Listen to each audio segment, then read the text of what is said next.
Our builder was so kind and extended our loft space for us. It's made it affordable for us to live, 1,000 feet from the beach. As soon as all the restaurants closed, we realized that people were hungry and not everyone could cook. It is a wonderful community, and we always know if there's a problem, we have a lot of support. Hi, my name is Kristen, and this is Huck. Hello. And welcome to our harbor seal. Please come in.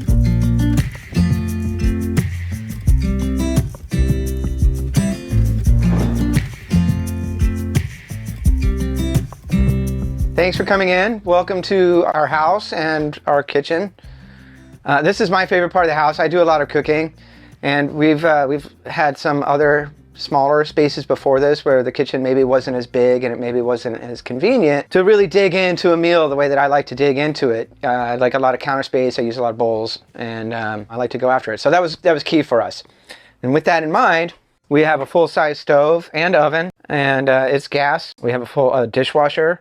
We have a full-size refrigerator. We've lived in places with like little dorm refrigerators before where we really had to kind of, I don't know, maybe have leftovers and that was it in the fridge. But we can have all the condiments and ingredients that we like to cook with, and we're not limited by that. We can go for weeks on this thing. We have a full-size pantry here. We keep all of our dishes in here, all of our eating ware. We keep our dry goods, for the most part, like our snacky things, our chips and crackers and cookies and that kind of thing.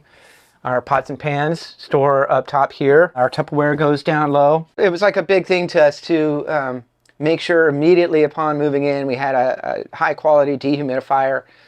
Just two people without cooking can produce, I think, a gallon of water a day just through breath. And a lot of people we've met have had mold issues and moisture issues inside their house, and we really wanted to make sure we didn't have that. So we started off with a large dehumidifier. We will empty it once a day during the rainy season, and we find like during drier days, it's maybe once every 2 or 3 days.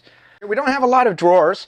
We have 2 drawers in the kitchen, so we obviously dedicate one to our silverware, and then the standard junk drawer for everything else. Because of the drawer shortage, I keep all my utensils up top. I'm not limited as far as space goes, so I can keep my food processor and my rice cooker. This is my baking cabinet. So down here's our flours and sugars and big mixing bowls. And this is the cookie magic in here, our cooling racks. We don't have shelves and drawers. We haven't done any of the fancy, what do you call it? Like, is it like Marie Kondo or like like California closets? We don't have it like these are just big open spaces that we've just kind of thrown everything into.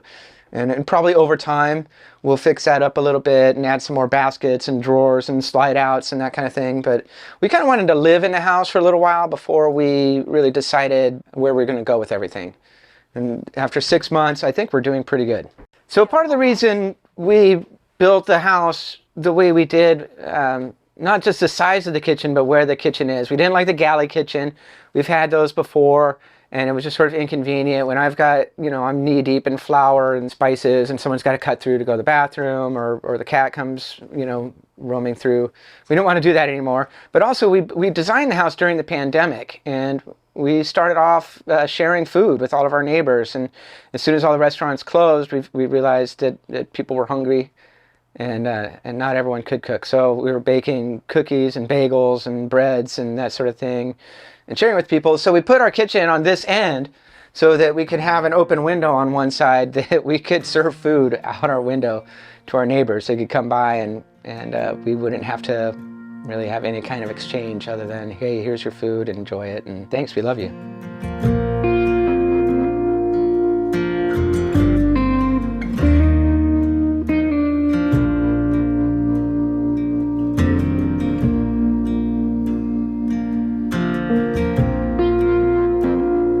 I think how we really ended up here in this house and at Tiny Tranquility, I think a couple years ago, we decided we were done living in the city. We were done with the lifestyle, the pace, and we wanted to change. So we got rid of everything and we bought a motorhome, and we started rolling across the country. We ended up in Oregon. We ended up in Waldport by a mistake, really.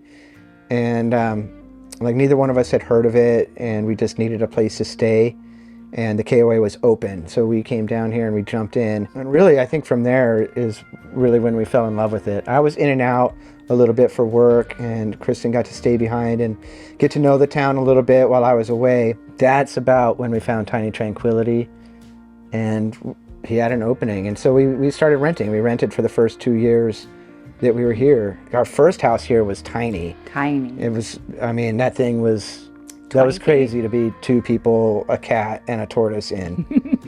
But I think by then we knew that we were going to stay in Waldport, and we wanted to own and design our own place. And that's really, I think, where we went from there. We love living at Tiny Tranquility. This has just been such an amazing experience in the way that we found it, how we found it, meeting the people in the community. It's just great to be around people who share the same lifestyle that you do. With all the amenities we have at the park, we have a community garden. We also have several viewing rooms and several social rooms. There is a building where you can see all out across the ocean. So there are ways to be social and really enjoy the people that live here, but still have the privacy of your home. But it is a wonderful community, and everybody looks out after each other, and we always know if there's a problem, we have a lot of support. So it means a lot to us. It's really a fabulous place. Here's our living room. This is sort of, I would say this is maybe the room we least paid attention to, maybe kind of came in last in terms of our priorities. We focused on the kitchen first, we focused on the bathroom second, and those were the 2 spaces that we wanted to be comfortable and cozy. And so the living room, like we do sit in here and we do watch television and movies, but it really wasn't our like prime, like hang out and entertain, you know, that kind of thing. So it's small for a reason, you know, so we could have everything else big. The couch is storage underneath both benches. That's come in handy. The ottomans are both storage units. The fireplace is new. We kind of love that, actually. The railing is, I think, both of our favorite feature of the house, design-wise. That was custom cut for us. Wroughton Ironworks out of Vancouver. He did a great job and we love it. We put the TV on a swivel rack or a swivel mount so that even though we do watch most of our TV from the couch, we can watch it from the loft above you, which you'll probably see here in a little bit. But yeah, we can watch the TV either in the living room or upstairs in the loft. We've got a little storage behind the steps here. We've got a storage nook here that I think we intend to put some shelves in at some point, some kind of drawers. We just haven't really quite figured that out yet.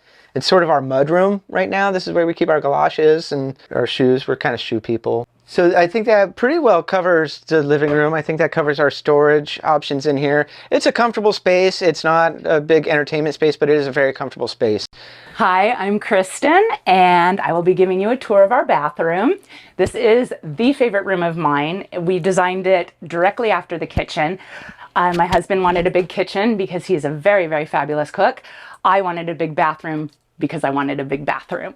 So in our bathroom, we have some beautiful art made by local artists in the community. I've brought some flowers here and some plants to bring the outside inside to make it really relaxing in here.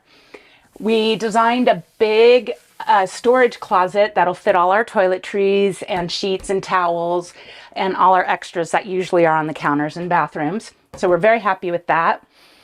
We do have a double washer dryer combo, so all our clothes can go in and within 4 hours they're washed and dried. It's a really, really great feature that we love. This is our bathroom sink, and I'm very, very excited about the sink and the counter. We went with this beautiful butcher block, and the sink was provided by our builder. The mirror back here is something I inherited from my father, and I think it's a beautiful piece, and I'm very happy it made it to our tiny. Over here, as we've discovered too, in tiny homes, there's not a whole lot of space for animals and their accessories. So we were able to find a cat litter box cover that is out of the way. He's got his own tiny home, his own walk-in bathroom, and it works for everyone. So the best feature is the shower. We have a full-size shower with tile, on-demand hot water, so it makes it really, really nice. And this is it. This is my favorite room. Welcome to our closet. We were very, very smart when we designed this home. We had to have a closet. We found that a lot of tiny homes don't have closets and have very few available spaces for clothing. So with two of us living in the house, we decided to do a little walk-in closet. So as you can see, it kind of comes out into here. We have a dresser and beautiful flowers from the farmer's market. And over here would be my side, and this would be my husband's side. So we have plenty of space for our clothes, and it's just like living in a big house. This is our second loft that we're really fortunate to have, because it sort of functions as an everything spillover room. We have we've used it as an office, we've used it as a game room, as an art studio, it could be a guest room. It really is just a nice spillover space. It kind of helps us not be on top of each other all the time. If we both want to kind of stretch out, but we're not ready to be in bed. And, you know, that's actually kind of an interesting point, you know, that some of these spaces, you have either the living room or you have the bedroom to hang out in. And some of those, even the living room's not that big. So you can kind of end up hanging out in bed all the time. And I think that goes for some of the van living and some of the school bus spaces, you know, and you just don't want to be in bed all day, every day. And so it's nice to have, you know, a little change of scenery from room to room in the house. Welcome to our bedroom. This is our master loft, and the first feature I'd like to show you is the extension. Our builder was so kind and extended our loft space for us so we don't get off the bed and fall over into the living room.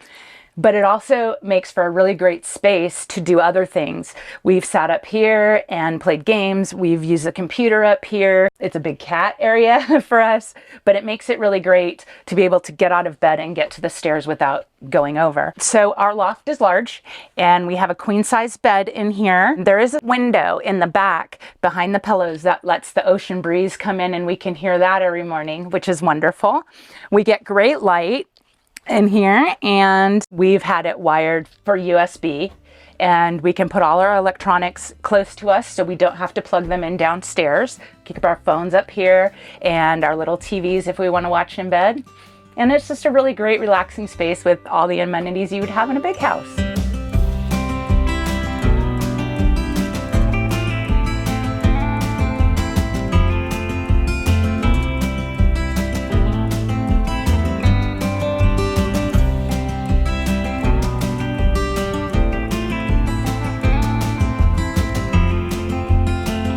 I love the benefits of tiny living because everything that is indoor is also outdoor. So I love that we fit into our environment and we have all of outside, the forest and the ocean as our yard. You can't ask for a better house than that. It's easy to clean. It's easy to clean.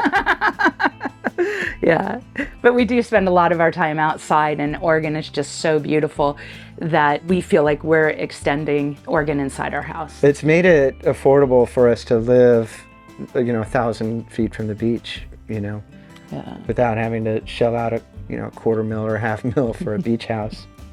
And it's nice too because we get to live this way, being debt free, and to travel as we like. And we are travelers, so a tiny home works for us and the lifestyle works for us. And we've fallen in love with it, and we've fallen in love with the area we live in and the community we live in and the part of the country we live in. If there's any words of encouragement I could give, it would be just to do it. You know, I think we can take chances in life, and I think if there's anything we learned over the last couple of years is that you can always start over. Like whatever you know get involved in, if it doesn't work out, it's not the end of things. You can always start over. And so take chances, have fun, play around a little bit. Enjoy your life. Life's a garden, dig it. Yeah.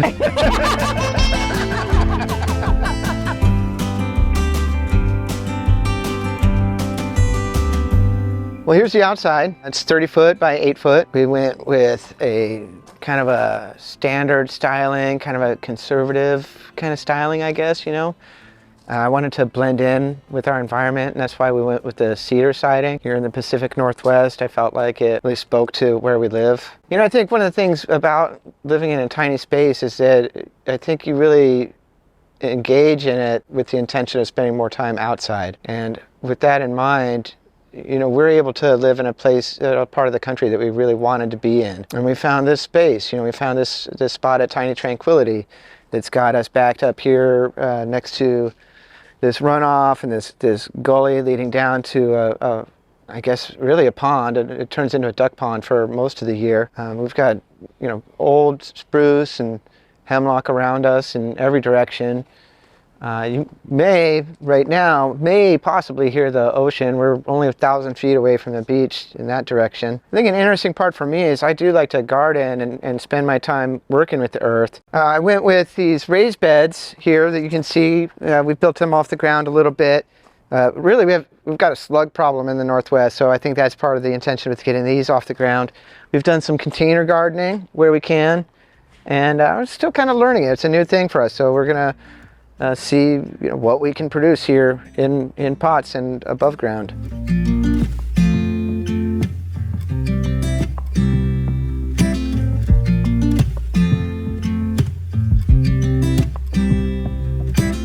Thanks for stopping by and seeing our house. We're glad you could see it, and we hope we maybe shed some light on a couple things and helped make your decision easier. Thanks. Thank you, and come back soon. We'll see you out there.